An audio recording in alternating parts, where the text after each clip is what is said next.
मनोज एक बहुत ही गरीब आदमी था। वो एक छोटे से गांव में अपने परिवार के साथ रहता था और एक बड़े से जमींदार के खेत में काम किया करता था। उसी से मिलने वाले पैसों से जैसे तैसे वो अपने घर का खर्च चलाया करता था। मनोज के दो बच्चे थे। बड़ा बेटा दीपू बहुत ही समझदार था और छोटी बेटी सपना भी अपने घर की परिस्थिति को अच्छे से समझती थी। लेकिन मनोज की पत्नी सुधा को अपने इन हालातों से बहुत परेशानी थी। जब कोई पड़ोसी कोई भी नई चीज लाता तो सुधा मनोज को ताने देने लगती। एक दिन सब खाने के समय साथ बैठे होते हैं कि तभी सुधा बोलती है, सर्दी तो अच्छे से चली भी जाती है, लेकिन ये गर्मियाँ तो पसीने से बुरा हाल कर देती हैं और गर्मियाँ तो लंबी भी चलती हैं। लेकिन अभी तो बस अप्रैल चल रहा है, अभी कहाँ इतनी गर्मियाँ हैं। तो अभी आप गर्मियों का राग क्यों गाने लगी माँ? अभी तो ठीक ही है मौसम, तो जो है उसका मजा लो। तो जो अभी है जरूरी थोड़ी ना पूरे समय ही चलता रहेगा। अरे माँ, आप बिना मौसम तो आते जाते रहते हैं, सर्दी हो या गर्मी आना जाना लगा ही रहता है। बस सब मिलकर मुझ पर ही चढ़ जाओ। गरीब हैं तो क्या, इतने गरीब हैं क्या कि हमें कूलर न ले सके? तुम तो जानती ही हो मैं घर में अकेला कमाने वाला हूँ और उसमें भी थोड़ा बहुत ही आता है। अब इतने से पैसे में मैं घर को संभालूं, बच्चों की पढ़ाई को देखूं या कूलर लाऊं? मेरी तो पूरी जिंदगी ही आपके साथ ऐसे गरीबी में ही निकल जाएगी। हमारे आस पड़ोस वालों के पास कूलर, एसी सब कुछ है, लेकिन एक हम ही हैं जो एक कूलर तक नहीं खरीद सकते। कोई बात नहीं, जब मैं भी कमाने लगूंगा ना तो आपको कभी किसी चीज की कोई कमी नहीं होने दूंगा। पता नहीं कब आएंगे वो दिन मेरे। माँ, क्या है ये सब? अभी तो ढंग से गर्मियाँ शुरू भी नहीं हुई है कि आपका पारा पहले ही हाई हो गया। हाँ चलो अब खाना खाते हैं, बहुत हो गई बातें। वैसे भी जितना कर लो सुधा कोई ना कोई कमी निकाल ही लेगी। मैं कमी निकाल रही हूँ? गर्मियाँ हैं तो कूलर तो चाहिए ही ना। सब सुधा की बातों को ऐसे ही टाल कर खाना खाने लगते हैं और धीरे धीरे समय के साथ गर्मी बढ़ने लगती है। इतनी गर्मी बढ़ जाती है कि बाहर निकलना तो दूर की बात है, यहाँ घर में पंखे के आगे भी पसीना बहने लगता है।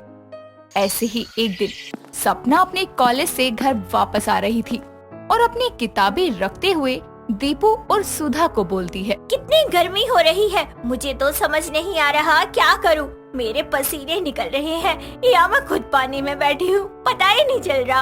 अब क्या हुआ? जब मैं उस दिन बोल रही थी तब तो सब यही बोल रहे थे, अभी तो गर्मी नहीं है, तो अब बात करने का क्या फायदा? अब क्यों गर्मी लग रही है? माँ, अब क्या मैं गर्मी में पसीने के साथ बह जाऊं? तभी आपको लगेगा कि मुझे गर्मी लग रही है सच में। तो मैं कब मना कर रही हूँ? इतनी गर्मी हो ही रही है, तभी तो मैं बोल रही थी कि एक कूलर ले लेते हैं। लेकिन माँ, आप तो जानती ही हो यहाँ पिताजी को हमें पढ़ाने में इतनी मुश्किलें हो रही हैं, तो कूलर कहाँ से आएगा? मुश्किल हो रही है तो क्या हम भी इस तपती गर्मी में जलते रहें? भैया, हमारी भी तो हालत देखो ना।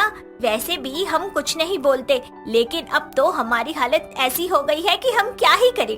ठीक है, मैं कुछ सोचता हूँ, थोड़ा सब्र रखो। इतना बोलकर दीपू कुछ टूटा फूटा सामान इकट्ठा करता है और अपने देसी अंदाज में जुगाड़ कर काम चलाऊ हैंडमेड कूलर बनाता है और जाकर सुधा और सपना के आगे चलाता है। जैसे ही उनको हवा लगती है तो सुधा बोलती है, अरे वाह बेटा, ये कैसे बनाया तूने? मैंने तो सोचा ही नहीं था ऐसा भी होता है। हाँ भैया, ये कमाल कैसे कर दिया आपने, बताओ तो। बस आप दोनों अब आराम से ठंडी हवा खाओ। अरे बताना ये कैसे किया? ये तो मैंने थोड़ी सी सूखी घास को गीला करके डंडे की मदद से 3 परत बना ली। उसके बाद हाथ पंखे के बीच में लगाकर जोड़ दिया।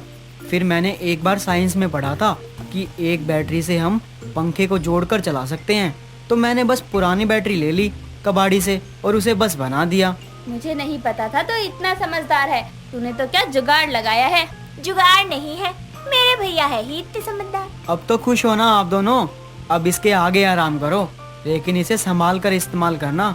और हाँ, इनकी घासों को गीला करते रहेंगे तभी ये ठंडी हवा देंगे। चलो ठीक है, अब गर्मियों में राहत तो मिली, वरना तो गर्मी में मैं बह ही जाती। इतना बोलकर दीपू वापस से पढ़ाई करने लगता है और सपना सुधा आराम से ठंडी हवा के मजे लेते हैं।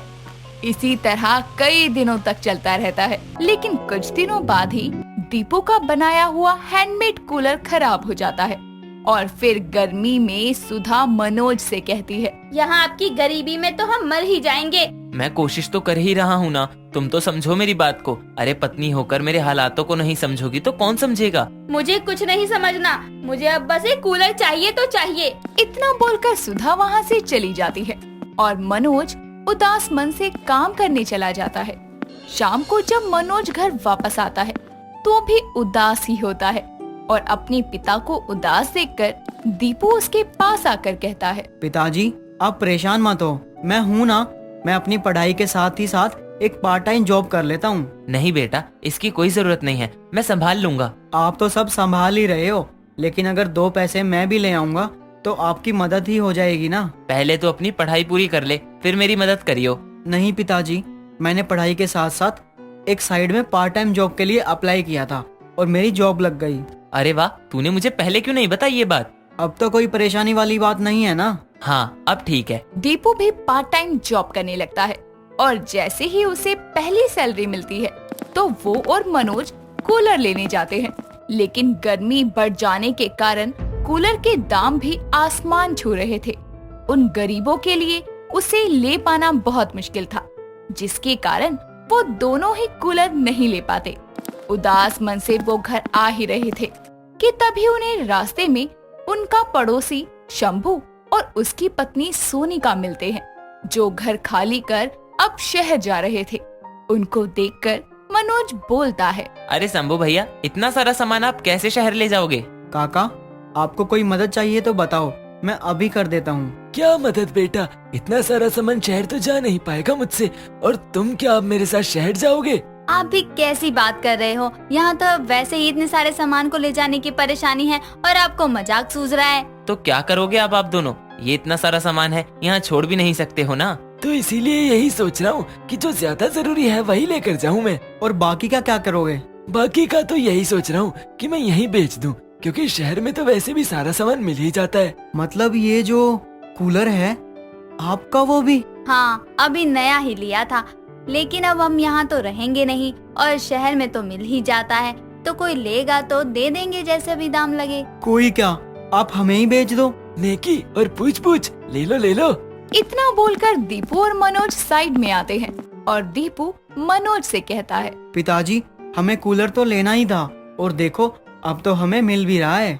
लेकिन ये तो इस्तेमाल किया हुआ है, क्या पता ढंग से ना चले। पिताजी इस्तेमाल तो किया है, लेकिन इतना भी नहीं, और देखने में भी नया लग रहा है, इसलिए हम ले ही सकते हैं ना। हाँ, बात तो तेरी बिल्कुल सही है। तो अब इतना भी सोचना क्या है, चलो अब ले ही लेते हैं।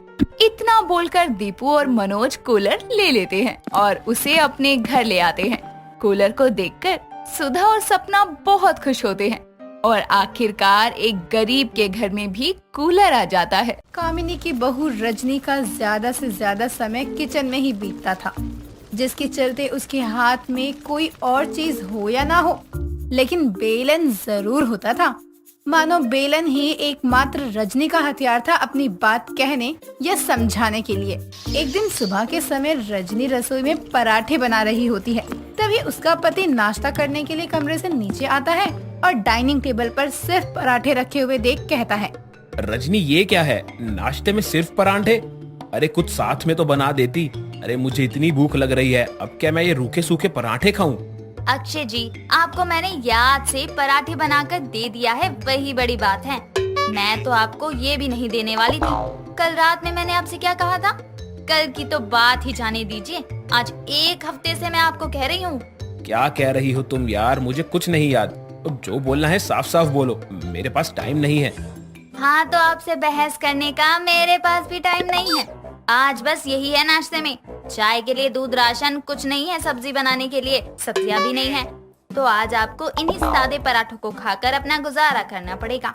1 हफ्ते से चिल्ला रही हूँ कि राशन भरवा दीजिए, राशन भरवा दीजिए, लेकिन मेरी कोई सुने तब ना। एक तो पहले तुम अपना ये बेलन मुझसे दूर रख कर बात करा करो।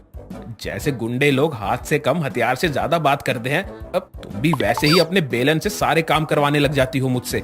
अक्षय और रजनी जोर से एक दूसरे से लड़ रहे थे।